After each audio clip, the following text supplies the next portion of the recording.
창세기 28장 10절로 19절까지 교독합니다. 야곱이 브엘세바에서 떠나 하란으로 향하여 가더니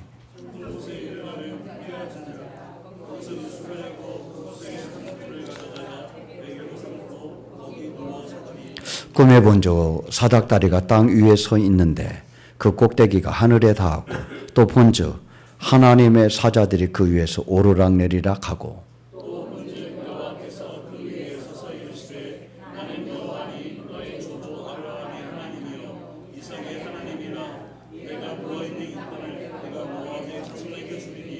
내 자손이 땅에 티끌같이 되어 내가 서쪽과 동쪽과 북쪽과 남쪽으로 퍼져나갈지며 땅의 모든 족속이 너와 내 자손으로 말미암아 복을 받으리라.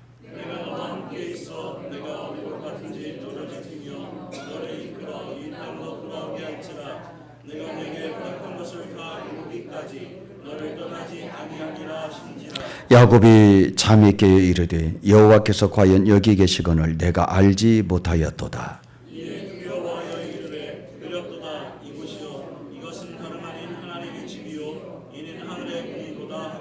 야곱이 아침에 일찍 일어나 베개로 삼았던 돌을 가져다가 기둥으로 세우고 그 위에 기름을 붓고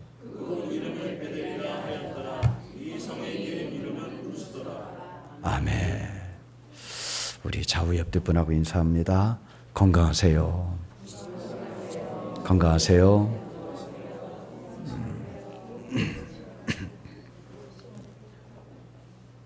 감사합니다. 저는 지난 한 주간 동안 하나님의 은혜로 그리고 여러분들의 기도 덕분으로 유럽 잘 갔다 왔습니다. 여행하면 가장 생각나는 게 설레임인 것 같더라고요. 막상 여행을 가면 힘이 들고 여러 가지 불편한 점이 많이 있는데 여행을 가기 전에 낯선 곳을 향한 그 준비, 상상, 기대 이런 것들에 대한 설렘이 있는 것 같습니다. 여행은 쉼을 주기도 하고 재충전을 또 주기도 하죠. 여행과 휴가는 사실 좀 다르기는 하지만 같은 부분도 있습니다. 바캉스라고 하는 것도 프랑스에서 나온 말이잖아요. 여름 휴가라고 하는 뜻입니다. 그 프랑스 가보니까 그 사람들은 약 2주, 3주 정도를 여름 휴가로 보낸다고 그러더라고요. 좀 길게 가는 사람은 한 달 정도 그렇게 가기도 한답니다. 열심히 일을 하다가 한적한 시골이나 별장이나 또한 또 고향이나 이런 곳에 가서 푹 쉬는 것은 정말 편안한 여행이 될 것 같습니다. 그러나 제가 간 여행은 그런 휴가하고는 좀 다른 거잖아요.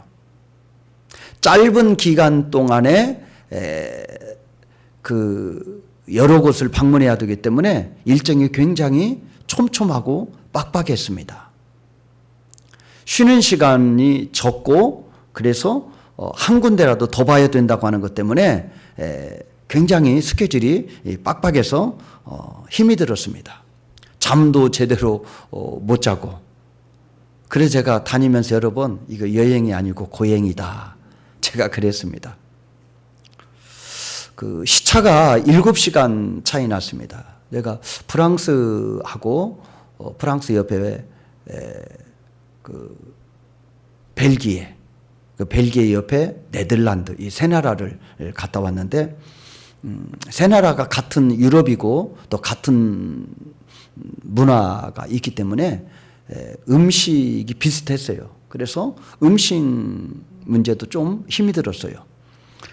저는 이제 동남아 쪽은 조금 우리하고는 향이 안 맞아서 거기가 음식 문제가 좀 있을 것 같고 그쪽은 좀 선진국이기 때문에 음식 문제가 없을 줄 알았더니 그게 아니에요.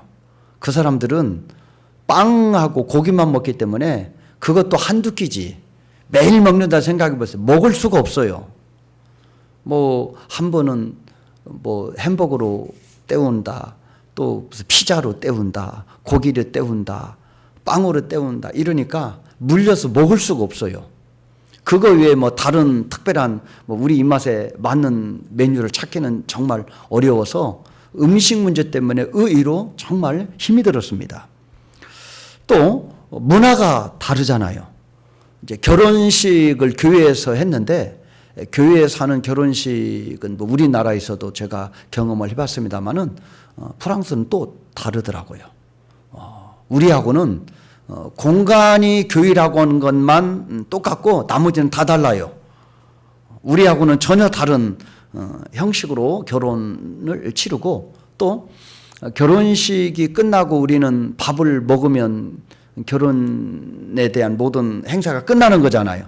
뭐 길어봤자 2시간 아니겠어요? 결혼식은 뭐 30분 안에 끝나고 밥 먹는 것도 뭐 한두 시간 안에 끝나니까 2시간이면 끝나는데 이 사람들은 아예 파티장으로 다시 자리를 옮겨요. 파티장으로 옮겨서 거기에서 음식을 우리나라는 한꺼번에 나오잖아요. 쫙 차려놓고 먹는 이 사람들은 조금 나오고 한 3, 40분 있다 또 나오고 3, 40분 있다 또 나오고 그래서 제가 이렇게 둘러봤더니 이 사람들은 이제 뭐 결혼식이니까 또 아름아름 많은 사람들이 또 일가 친척이라든지 뭐 선후배라든지 뭐 지인들이 이런 사람들이 왔겠습니다만은 얼마나 이야기를 조잘조잘 잘하는지 몰라요. 문화가 너무 달라요. 얼마나 먹는 거는 별로 신경을 안 쓰고 이렇게 이야기하고 대화하고 깔깔거리고 그리고 또 음악이 나오면 춤을 추고 2시 우리는 끝까지 도저히 못 있겠다. 그래가지고 너무 힘이 들어서 왔어요. 그냥 우리 택시 불러주어라 그래가지고 왔는데 그 사람들은 그렇게 밤늦게까지 그렇게 파티를 하고 그것도 부족해서 다음날 또 한다고 또 그러기도 해요. 그래서 우리하고 좀 문화가 많이 다른 그런 결혼식 또 식습관 또 생활 패턴 이런 것들이 좀 낯설고 힘이 들었어요. 또 프랑스는 제가 갔을 때에 10시에 해가 떨어져요. 10시에 해가 떨어진다니까. 그러니까 8, 9시 돼도 환하니까 이게 시간 개념이 별로 없는 거예요. 근데 시계 보면은 8시, 9시예요. 근데 너무 환한 거예요. 이것도 좀 낯설었어요. 언어도 굉장히 어렵잖아요. 프랑스 언어는 우리가 뭐 일상생활을 들어보기도 어려운 단어 아닙니까? 벨기에나 네덜란드도 마찬가지고요. 그러니까 영어는 그래도 익숙하게 좀 이렇게 귀에 좀 들어오기도 하지만은 이쪽 사람들의 언어는 도통 알아들을 수가 없어서 좀 힘이 들었습니다. 혼자 다니기 어려운 곳이지요. 알 수도 없고 길 잃어버리면 큰일 난다는 생각 때문에 혼자 나갈 수도 없고 그러니까 굉장히 제한받는 시간도 제한받고 활동도 제한받고 생활도 제한받고 그냥 정해진 스케줄에 따라서 이렇게 다녔던 그런 여행이었습니다. 다행인 것은 가이드가 우리를 인도해 줬기 때문에 걱정할 것이 없었다는 거죠. 인도하면은 그 사람이 인도하는 대로 우리는 따라가기만 하고 그 사람이 한국인이 가이드니까 한국말로 다 설명해 주고 또 한국말로 의사소통을 하니까 어려움을 느끼지 않아서 너무 좋았습니다. 길을 몰라도 상관이 없어요. 낯선 사람을 만나도 두렵지 않아요. 왜? 그분이 다 해결해 주기 때문에 그렇습니다. 목적지만 말하면 착착착착 데려다 주니까 전혀 불편함을 느끼지 못했습니다. 더 중요한 것은 목적지에 도착하면 설명을 다 해준다는 것입니다. 이 지역은 어떤 지역이고 이 집에 대하여 구조에 대하여 건물에 대하여 사람에 대하여 누가 살았으며 어떤 동기로 집을 지었는가 또 어떤 일들이 벌어졌는가 이 물건의 용도는 무엇인가 모든 것에 대하여 상세하게 설명해 주니까 단순히 건물로만 보이는 게 아니라 그 건물 속에 들어있는 어떤 역사, 정신, 또 내력, 모든 것들을 배우게 됐다고 하는 것입니다. 만약에 가이드가 설명을 해주지 않았더라면 그냥 눈으로 보아도 알 수 없는 피상적인 것만 봤을 것입니다. 만약에 그 사건이나 물건이나 또 그 지역에 대한 그러한 스며 있는 역사나 정신이나 내력을 알지 못한다면 감동이 없죠. 그리고 교훈을 얻을 수가 없지요. 너무나 자기 생각대로 아름답다, 아름답지 못하다, 편하다, 그냥 피상적인 것으로만 생각하는 것으로 끝났을 것입니다. 프랑스에서는 특별히 그림을 많이 봤어요. 그림. 그 예술의 고향이자 그림을 개수를 하면 수백 개 이상 봤던 것 같아요. 그림. 우리 다 학교 다닐 때 봤던 그림 거기 다 있어요. 그걸 눈으로 원 그림을 눈으로 목도하니까 좀 새로운 느낌은 들었습니다. 근데 우리가 보는 그 그림은 그냥 우리 같이 미술을 전공하지 않고 일상적으로 평범하게 사는 사람의 입장에서는 그림의 큰 의미를 우리가 발견하기가 어려워요. 그런데 그 가이드가 그 그림에 대해서 설명을 해주는데 그 그림에는 암호 같은 여러 가지가 다 들어있는 거예요. 가령 그 메인 사람이 손을 하나 드느냐, 손은 하나 든 것으로 그리느냐, 두 개 된 손가락을 두 개를 펼치고 있느냐, 세 개를, 이게 다 의미가 있더라고요. 하나를 의미하는 것은 하나님을 의미하는 것이고, 둘을 펼칠 때는 예수님을 의미하는 것이고, 셋을 펼칠 때는 도움을 주는 그런 어떤 존재, 우리식으로 말하면 성령님을 의미하는 그러한 그 신성을 거기에다 이렇게 그림에다 표현을. 색깔도 다 의미가 있어요. 색깔도 하얀색, 파란색, 또 빨간색. 이게 프랑스의 3대 혁명 정신 아닙니까? 이런 것들이 그 화폭 속에 고스란히 다 담겨져 있는 거예요. 그런데 그러한 설명을 해주지 않으면은 뭐가 뭔지 모르는 거예요. 전혀 그 그림을 해석할 수 있는, 그림 속에 담겨져 있는 그 작가의 생각, 영혼의 마음, 그 다음에 철학을 읽어낼 수가 없는 거예요.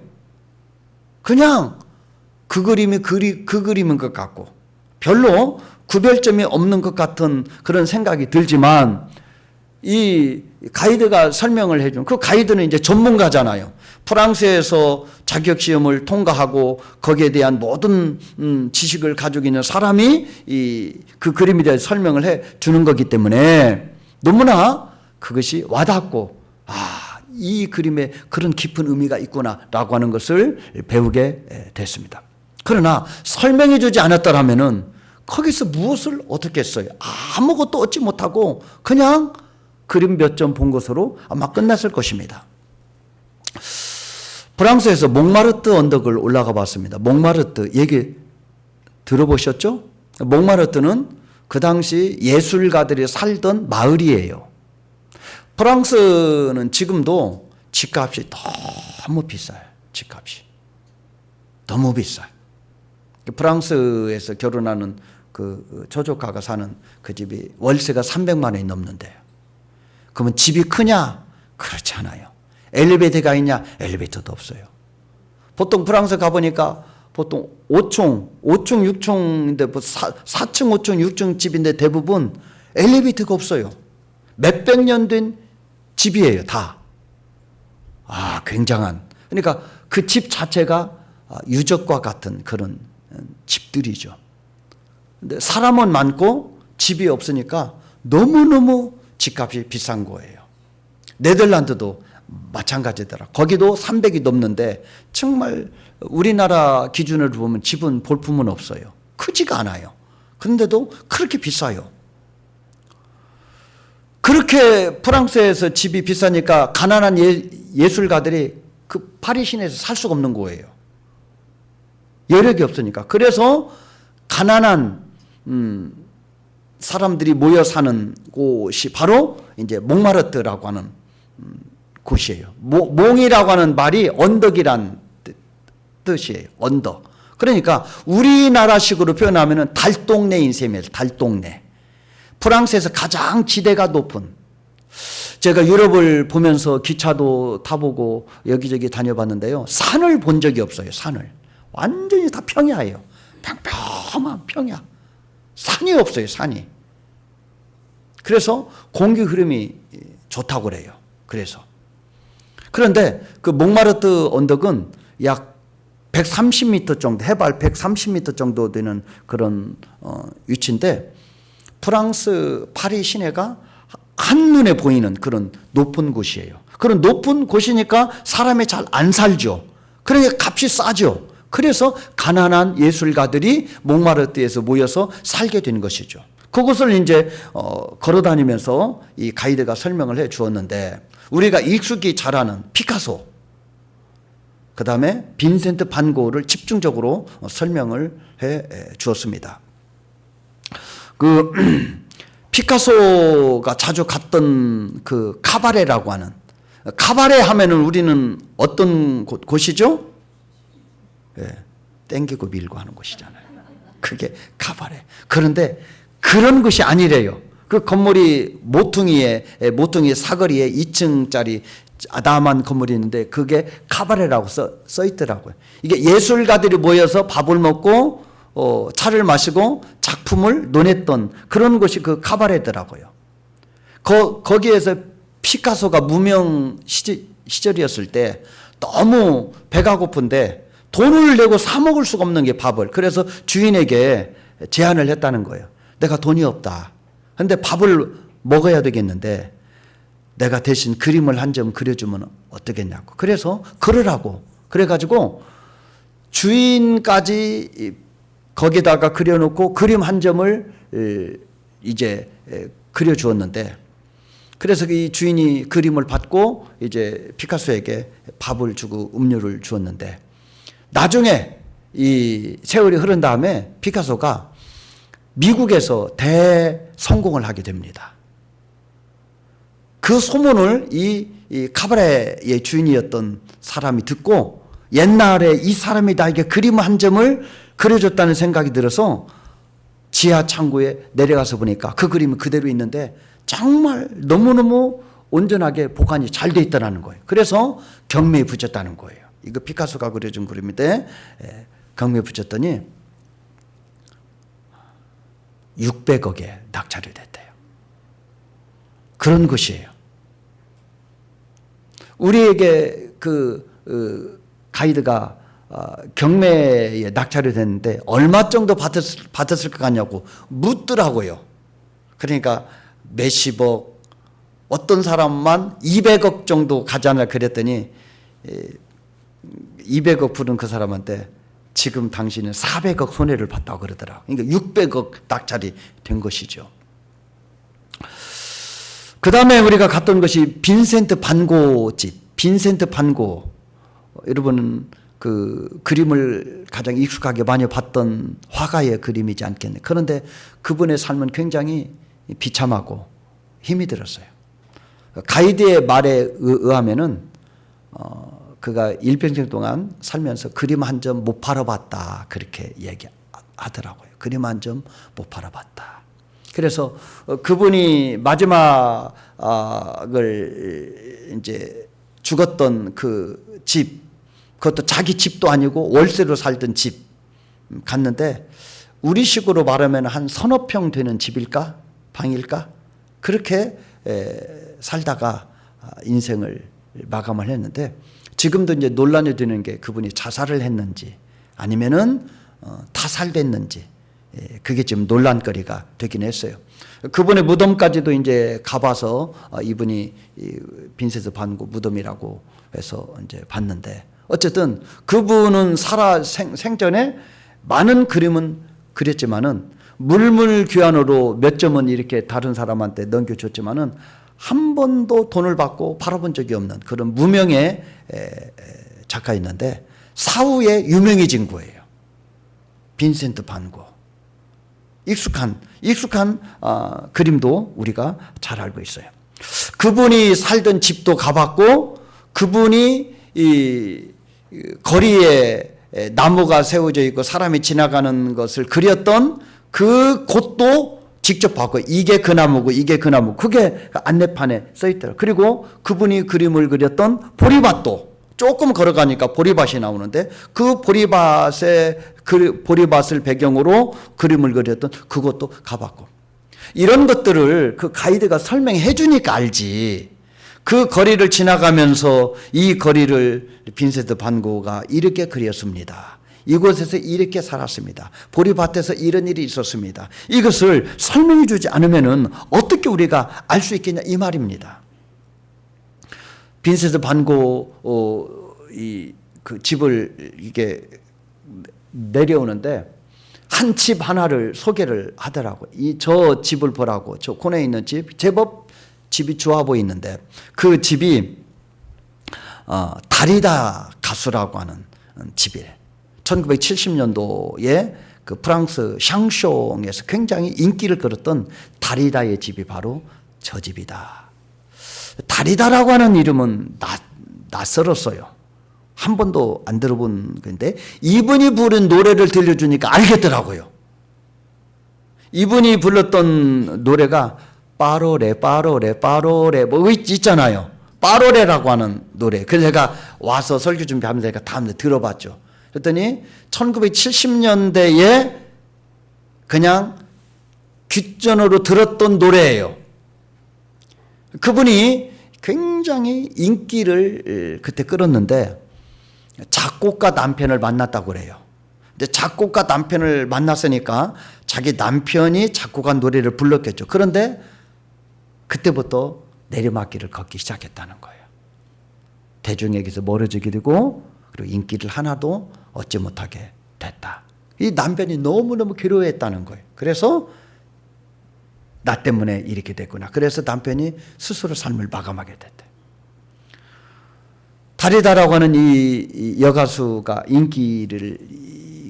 인기가 클 때는 많은 사람이 모여들었지만, 인기가 없어지니까 다 떠나가게 됩니다. 그래서 이 여가수도 그 괴로움을 견디지 못하고 스스로 삶을 마감하게 돼요. 그 프랑스는 캐톨릭 국가잖아요. 캐톨릭 국가는요, 자살을 하면은 그 집을 임대도 주지도 못하고, 다시 사람도 살지 못하고, 문도 못 열고 다 폐쇄를 한대요. 근데 그 다리다의 집이 3층이었는데 1층에 있는 창문이 폐쇄가 되어 있더라고요. 2, 3층의 창문은 이렇게 열려져 있는데 1층에 있는 집이 저렇게 닫혀져 있는 것은 저기에서 다리다가 죽었기 때문에 가톨릭 전통에 의하여 저렇게 문을 폐쇄하고 아무도 사람이 그 위에 살지 못한다. 그렇게 설명을 해 주더라고요. 그러한 그 몽마르트 언덕에서 그런 그 화가라든지 가수에 대하여 이 가이드가 설명을 쭉 해주니까 그 건물에 대하여 알게 되고, 밭에 대해서 알게 되고, 거리에 대해서 이해가 좀 가더라고요.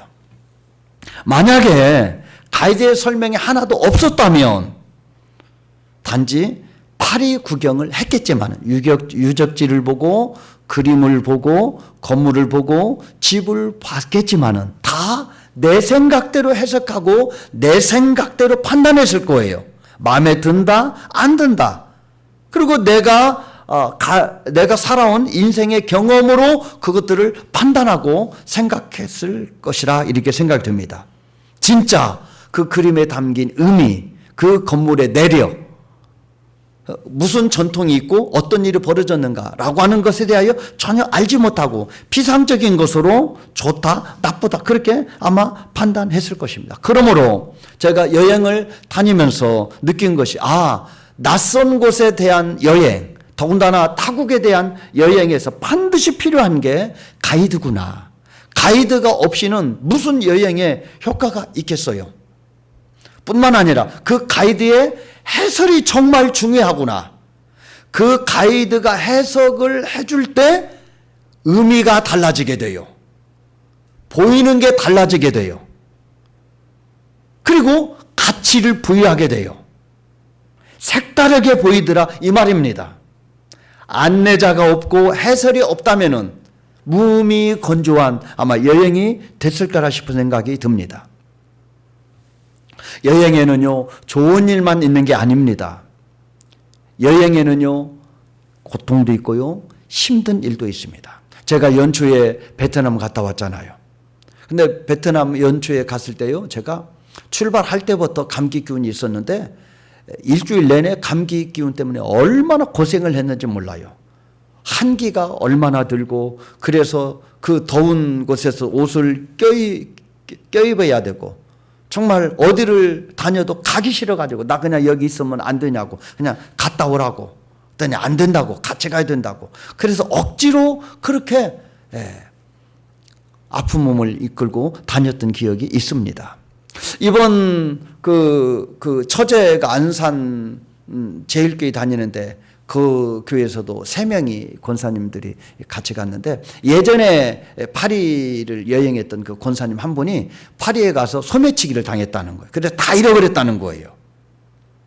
제가 파리에 가기 전에도 소매치기에 대한 주의를 굉장히 많이 받았거든요.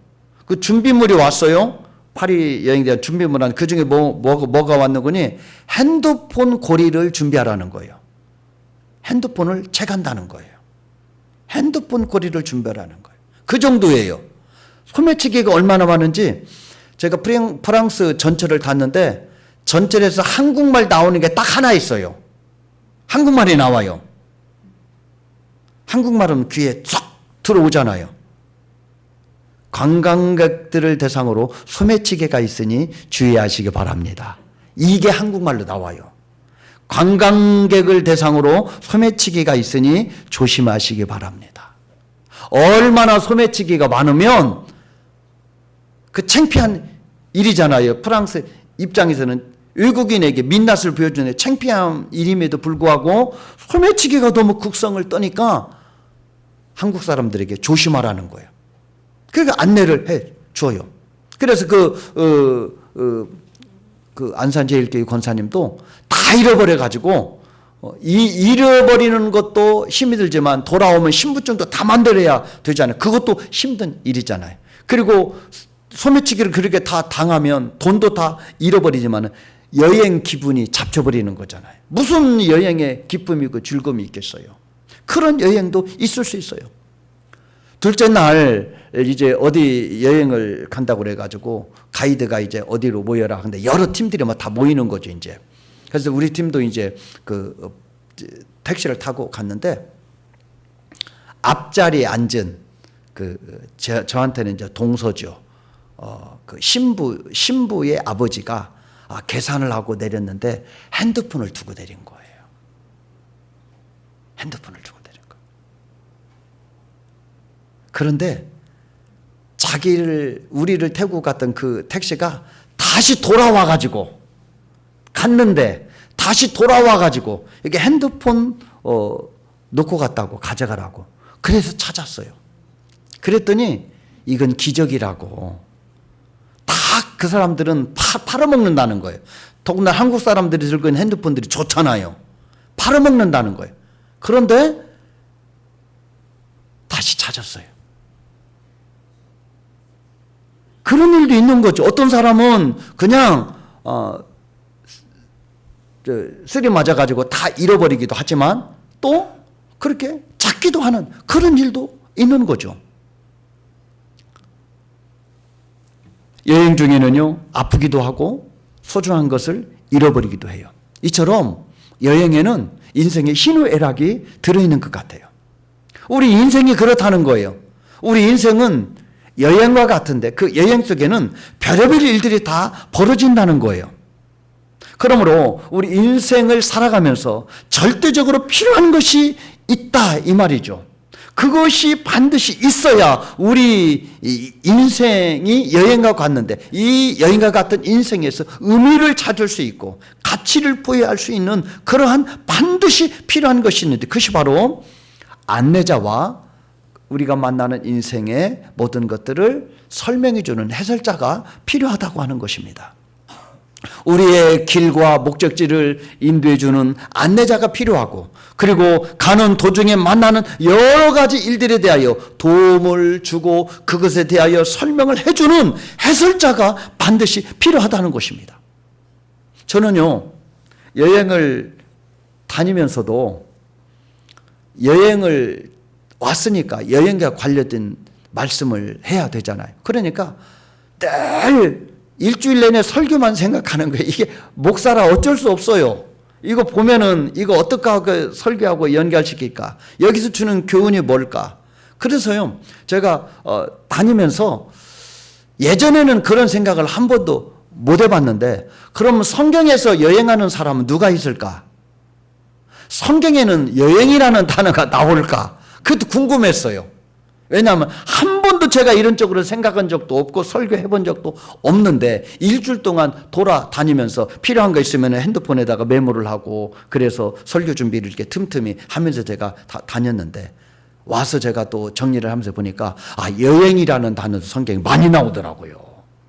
그리고 또 성경의 믿음의 위인들의 삶을 이렇게 묵상을 해보니까 이분들의 삶이 다 여행이더라고요. 여행이라는 개념으로 접근을 하니까 성경에 나와 있는 믿음의 위인들이 다 여행하는 삶을 살았더라고요. 아브라함을 보십시오. 아브라함이 갈대아 우르에서 가나안 땅으로 오게 되잖아요. 그 길이 여행이잖아요. 굉장히 먼 길을, 그것도 한 번도 가보지 않은 길을, 자기 나라도 아닌 타국의 나라를, 언어도 다르고 문화도 다르고 모든 것이 낯선 곳을 이 아브라함은 하나님의 인도함을 받아 여행하게 된 거잖아요. 그런데 창세기 12장 4절에서는 그 아브라함에 대해서 이렇게 말합니다. 아브라함이 하나님의 말씀을 따라갔다.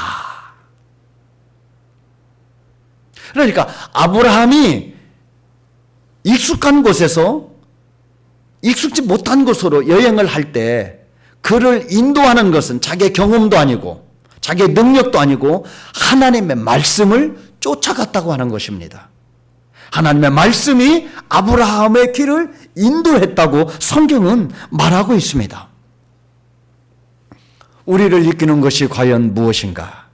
내 생각을, 나의 발걸음을, 내 인생을 이끌어가는 것이 무엇인가? 우리는 하나님의 말씀이어야 될 줄로 믿습니다. 하나님의 이스라엘 백성들을 출애굽시키고 난 다음에 시내산에서 말씀을 주세요. 십계명이죠. 십계명을 비롯한 모든 법들을 하나님이 말씀으로 주세요. 왜 하나님이 시내산에서 말씀을 주셨을까? 시내산은 광야에 있습니다. 광야에는 뭐가 없어요? 길이 없는 곳입니다. 가는 곳이 길이 광야인 거예요. 그런데 그렇게 자기 마음대로 갈 수 있는 길, 정해진 길이 없는 그 광야에서 하나님의 말씀을 주시는 것은 이제는 너희들 마음대로 가지 말고 가고 싶은 곳으로 가지 말고 말씀이 너희들을 인도할 것이다. 말씀이 너희들의 삶의 길이 되거라 하여 하나님의 광야에서 말씀을 주신 줄로 믿습니다. 요셉도 마찬가지예요. 요셉은 기가 막힌 여행을 한 사람 아닙니까? 자의로 그가 애굽에 내려간 것이 아니라 형제들이 자기를 종으로 팔았기 때문에 타의로 내려가게 된 것입니다. 그야말로 마른 하늘에 날벼락이 떨어진 것이죠. 그런데 여러분이 잘 알다시피 요셉이 가나안 땅에서 애굽으로 그렇게 내려갔지만은 애굽에서 정말 흔들리지 않아요. 그가 종살이를 할 때도 그렇고요. 감옥에 갈 때도 그렇고 유혹을 자기 여주인에게 유혹을 받을 때도 그는 한결같이 자기 중심을 지키고 있어요. 성경은 말합니다. 하나님이 요셉과 함께함으로 그가 형통한 자가 되었더라. 그는 요셉은 정말 절벽에 떨어진 인생이었지만은 다 잃어버린 것 같은 부모 형제를 잃어버리고 존귀함도 잃어버리고 좋은 것 다 잃어버리고 정말 비천한 불쌍한 노예로 떨어졌지만은 그가 한 가지 붙잡은 것은 하나님과 동행하는 것이었다 이 말입니다. 그가 하나님과 동행하는 그 여행길이었기 때문에 그가 어디에 있든지 그가 형통하게 된 줄로 믿습니다. 야곱도 오늘 본문에 나오는 야곱도 똑같아요.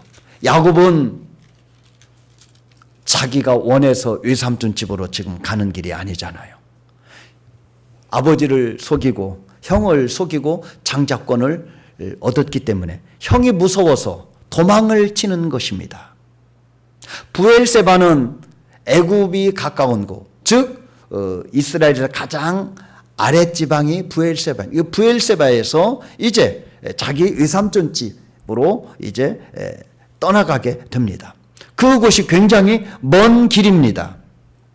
약 800km 정도 되는 그런 먼 길입니다. 그 먼 길을 혼자 지금 여행하고 있는 것입니다. 가본 적도 없습니다. 얼마나 낯선 길입니까? 그리고 얼마나 두렵겠습니까? 그런데 이 야곱이 그 여행을 하는 그 길에 들판에서 잠을 자다가 하나님을 만나게 됩니다. 그 하나님이 그 밤에 어떤 은혜를 줍니까? 13절 한번 볼까요? 13절에서 15절까지 한번 읽어보겠습니다. 외삼촌 집에 가다가 들판에서 만난 하나님이 이렇게 말씀하십니다. 13절, 14절, 15절 시작. 또 본즉 여호와께서 그 위에 서서 이르시되 나는 여호와니 너희의 주부 아브라함의 하나님이요 이삭의 하나님이라. 내가 누워 있는 땅을 내가 너와 내 자손에게 주리니 내 자손이 땅의 티끌같이 되어 내가 서쪽과 동쪽과 북쪽과 남쪽으로 퍼져나갈지며 땅의 모든 족속이 너와 내 자손으로 말미암아 복을 받으리라. 내가 너와 함께 있어 내가 어디로 가든지 너를 지키며 너를 이끌어 이 땅으로 돌아오게 할지라. 내가 내게 허락한 것을 다 이루기까지 너를 떠나지 아니하리라 하신지라. 하나님이 불안하고 두려움 속에 있는 이 야곱에게 뭐라고 말합니까? 자기 아버지에게 하셨던 복을 그대로 말씀하시면서 네가 어디로 가든지 내가 함께 할 것이고 그리고 네가 다시 돌아오게 되리라 말씀하십니다. 이 하나님의 말씀을 듣고 이 야곱이 얼마나 가슴을 쓰려 내렸겠습니까? 하나님이 나를 책임져 주시는구나. 내가 외삼촌 집에 무사히 갈 뿐만 아니라 그 외삼촌 집에 있다가 다시 무사하게 고향으로 돌아올 수 있겠구나 라고 하는 것을 확증하게 됩니다. 이렇게 야곱은 아주 먼 여행길을 두려움을 가지고 떠났지만 그 여행길에서 만난 하나님으로 인하여 용기를 얻게 되고 그리고 자신감을 가지고 외삼촌 집에 가고 그리고 다시 하나님의 말씀대로 돌아오게 된 줄로 믿습니다. 사도 바울도 마찬가지예요. 사도 바울은 고린도후서 11장 26절에서 이렇게 말합니다. 인생을 여행이라고 표현해요. 여러 번 여행하면서 강의 위험, 강도의 위험, 동족의 위험, 이방인의 위험, 신의 위험, 광야의 위험, 바다의 위험을 내가 경험했다. 자기가 여행길에서 만났던 위경들을 쫙 얘기해요. 그런 위경 속에서도 그는 늘 하나님의 음성을 듣고 하나님의 인도함을 받았노라고 고백하고 있지요. 우리가 잘 아는 대로 바울의 3차 전도 여행을 이제 예루살렘에 돌아와서 구제 헌금을 전해주는 것으로 마치고 이제는 로마로 가려고 하는 계획을 세우게 됩니다. 그런데 그 3차 전도 여행을 마치면서 예루살렘에 들어왔다가 어떤 일을 만나게 되죠? 예루살렘에 들어오니까 바울을 죽이려고 눈에 불을 켜고 있는 거예요. 그래서 바울이 잡히게 됩니다. 바울이 죽을 위기에 처하게 됩니다. 물론 천부장이 돌봐줬기 때문에 목숨은 겨우 건졌지만은 바울을 죽이려고 하는 사람들이 득달같이 달려들고 틈만 나면 바울을 죽이려고 호심탐탐 노리고 있었죠. 얼마나 바울이 두렵겠습니까? 자기도 인생의 계획이 있는데 내가 로마로 가는 것이 나의 마지막 소원인데 내가 로마 가지 못하고 여기서 죽을 수도 있겠구나. 그런데 그때 하나님이 바울을 찾아오십니다. 사도행전 23장 11절을 보면 담대하라. 예루살렘에서 나의 일을 증언한 것 같이 로마에서도 증언하리라. 바울이 하나님의 음성을 듣고 얼마나 마음이 평안했을까요? 40여 명이 금식하면서 바울을 죽이기 전에는 우리가 먹지도 않겠노라. 수많은 사람들이 바울을 죽이려고 하는 그 위경 속에서 바울이 하나님의 음성을 들을 때, 하나님이 나를 살려주시는구나. 하나님이 나를 보호하시고 다시 로마까지 가게 하시는구나 라고 하는 그 안도함을 받게 되죠. 그래서 결국은 그가 로마로 배를 타고 가게 되잖아요. 그런데 배를 타고 가는 그 배가 풍랑을 만나게 됩니다. 2주 동안 하늘의 별을 보지 못하고 해를 보지 못하고 캄캄한 밤속을 풍랑 속에서 이리저리 유랑하고 다닐 때 하나님이 그때도 바울에게 나타나서 말씀하십니다. 사도행전 27장 24절에 보니까 바울아 두려워하지 말라. 내가 가이사 앞에 서야 하겠고 너와 함께 항해하는 자를 너에게 주겠다. 바울은 로마로 여행하는 그 길에서 풍랑 앞에 자신의 생사를 장담할 수 없을 때 하나님의 말씀하셔서 내가 너를 로마에 서게 하겠다. 그리고 너와 함께 배에 있는 사람들을 너희 손에 내가 맡기겠다 할 때 얼마나 이 바울이 안심이 되고 평안한 여행을 할 수 있겠습니까? 인생은요, 여행과 같은 생각이 들어요. 인생은 여행과 같은데 그 여행 속에는요, 별의별 일을 다 만납니다. 아브라함도 그렇고요, 요셉도 그렇고요, 야곱도 그렇고요, 바울도 그렇고요. 믿음의 사람들이 그 여행길을 가면서 수많은 일들을 만나게 됩니다. 그런데요, 무슨 일을 만나냐 보다 하나님과 동행하느냐, 성령님의 가르침을 받느냐, 이것이 더 중요한 줄로 믿습니다. 하나님이 함께하면 풍랑 속에서도, 살해의 위협 속에서도, 그리고 종으로 전락하고 감옥에 갇힌 속에서도 하나님의 인도하심과 보호하심과, 그리고 그것을 믿음으로 해석할 수 있는 은혜를 주셔서 결국은 믿음으로 승리하게 될 줄로 믿습니다. 우리 인생이 믿음의 여행길이라면은 우리의 삶을 목적지까지 인도해 주실 가이드 하나님, 그 하나님이 우리를 인도해 주셔야 될 줄로 믿습니다. 뿐만 아니라 인생을 살아가면서 만나는 여러 가지 일들에 대한 해석을, 그 사건 속에 담겨져 있는 하나님의 계획과 비밀과 뜻을 우리는 알지 못하지만 성령님이 우리를 감동해 주셔서 그 일, 그 사건을 통하여 어떤 하나님의 계획과 우리에게 어떤 유익이 있는지, 합력하여 선을 이루시는 하나님의 의도가 무엇인지를 성령님이 가르쳐 주시기만 하면 참을 수 있고 견딜 수 있고, 그럼에도 불구하고 찬양할 수 있고 기도할 수 있고 믿음으로 살아내게 될 줄로 믿습니다. 우리 인생에 있어서 많은 것들이 필요합니다. 많은 것들이 필요하지만 절대로 포기할 수 없는 것, 그리고 꼭 두 손에 붙잡아야 될 것은 우리의 삶의 인도자이신 하나님을 붙드는 것입니다. 그리고 삶의 순간순간 만나는 일들을 감동해 주시고 가르쳐 주시고 인도해 주시는 성령님의 인도하심을 받아야 될 줄로 믿습니다. 사랑하는 성도 여러분, 인생은 여행과 같습니다. 혼자 가는 여행은 외롭고 두렵고 그리고 방황할 수밖에 없는 인생이지만은 우리의 하나님이신 그 하나님이 우리를 인도해 주시면은 그 길은 기쁘고 즐겁고 행복한 여행길이 될 줄로 믿습니다. 철저하게 하나님이 우리의 삶의 목자가 되고 그리고 성령의 감동으로 살아내는 저 여러분 되기를 주의 이름으로 축복합니다.